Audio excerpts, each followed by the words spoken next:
Hello guys, আসসালামু আলাইকুম। তোমরা কেমন আছো? আমি ভালো আছি। তো আজকে আমরা বাড়িতে পোলাও রান্না করব। তো আমার শাশুড়ি মা এই যে চালটা ধুয়ে রেখেছে। তো এখানে আছে প্রায় 1.5 কেজি চাল। এটা হচ্ছে আতপ চাল। এই যে এটা হচ্ছে আতপ চাল।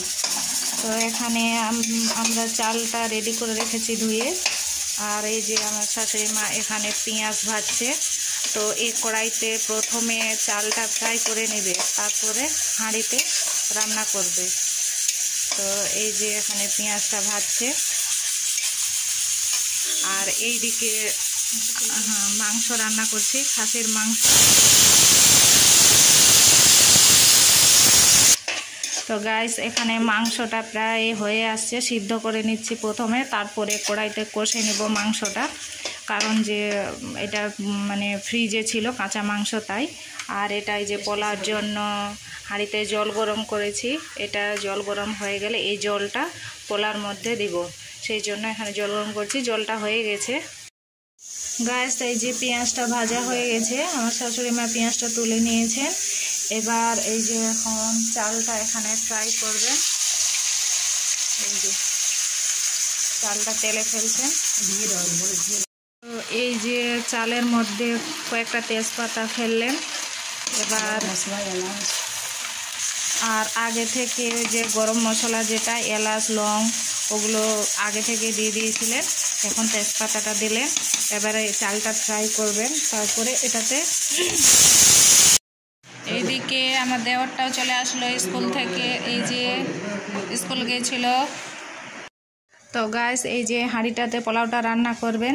তো এখানে আগে থেকে গরম জল দিয়ে দিয়েছেন।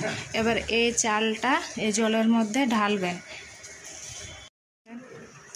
গাইস, এই যে এখানে কিছুটা ঘি ফেলছেন,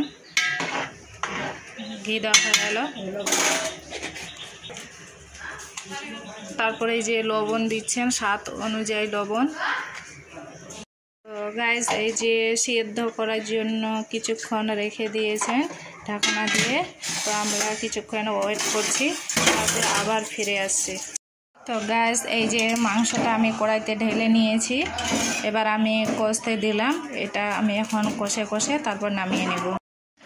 তো গাইস, এবার পেঁয়াজ ভাজা যেটা ছিল আগে থেকে করা, এই যে পেঁয়াজ ভাজাটা এবার দিয়ে দিলেন। তো দেখতে ভালো লাগে। কোনোটা ভাত মানে চাল সাদা থাকে, কোনোটা লাল হয়ে দেখতে খুব ভালো লাগে।